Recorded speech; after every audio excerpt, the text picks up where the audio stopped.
This is a big week for the markets as the U.S. congressional hearing with the CEOs of Facebook, Google, Amazon and Apple is scheduled for Wednesday. The tech sector is a huge part of the S&P 500, so financial markets are likely to react.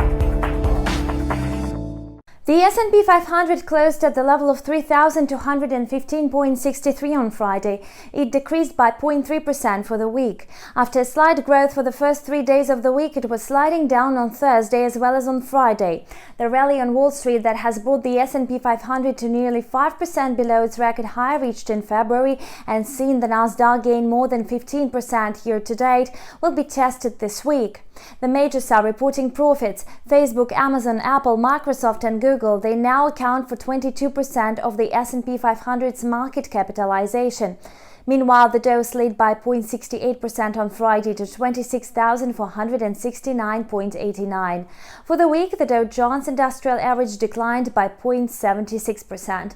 On Friday, the S&P, Dow Jones, NASDAQ all slumped for a second day as the scenario for a new Cold War between the world's two largest economies continues to escalate. Meantime, the tech-heavy NASDAQ Composite fell by nearly 1% on Friday to hit 10,363.18. Week on week, the NASDAQ fell by 1.3%. However, the tech-heavy index is still up 15.5% for the year so far. Now, the big question is whether there is another shutdown on expanding coronavirus outbreaks.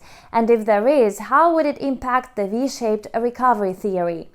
Online retail Amazon is scheduled to report second quarter 2020 earnings after the market closes on Thursday. Amazon shares closed at the price of $3,008.91 on Friday, having lost 1.6% for the week. It is expected that the world's second most valuable company by market cap will again crush expectations based on its strong earnings momentum. As a matter of fact, sales are likely to rise 28% to $81.09 billion from the same period a year ago, producing per share profit of $1.38. This sentiment is very much reflected in the company's share price, which surged 62% this year due to the online shopping flourishing during the COVID pandemic. Amazon continues to be an amazing business, spending aggressively in new growth areas such as cloud computing. Its digital advertising business, another high-margin venture, is expanding at a triple-digit rate. Alphabet, Google's parent company, will also be reporting second quarter earnings on Thursday after the market close.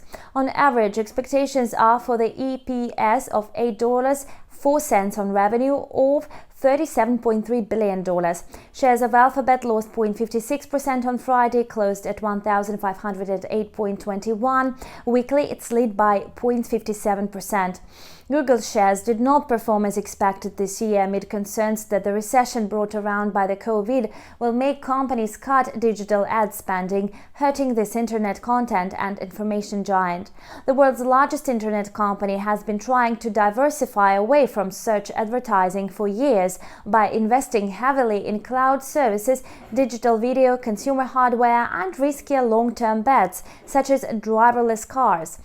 First quarter earnings showed a progress in several of these areas, even as Google's main ad business was hurt by COVID, caused cuts in marketing spending in March. Apple is yet another tech giant reporting earnings on Thursday after the market close. The shares fell by 0.25% on Friday and closed the week at 370.46. Thus, the weekly change appeared to be minus 3.85. Analysts expect the company to report the third quarter EPS of $2.02 a share, profit on sales of $51.77 billion. COVID-19 has been a challenging time for Apple as well. There is a disruption of its China-based supply chain for manufacturing and store closures in many parts of the world. Nevertheless, Apple's stock has defied these challenges, rising 26% this year and 60% off the March low. And let's not forget about fears of further lockdowns and unprecedented stimulus packages, together with the central banker's decision to print money fast in order to finance this spending and rising US-China tensions. You've watched the weekly financial review with me, Anna Kasatkina. Thank you for watching. Subscribe to our channel to always keep track of the news on financial markets, and see you back soon.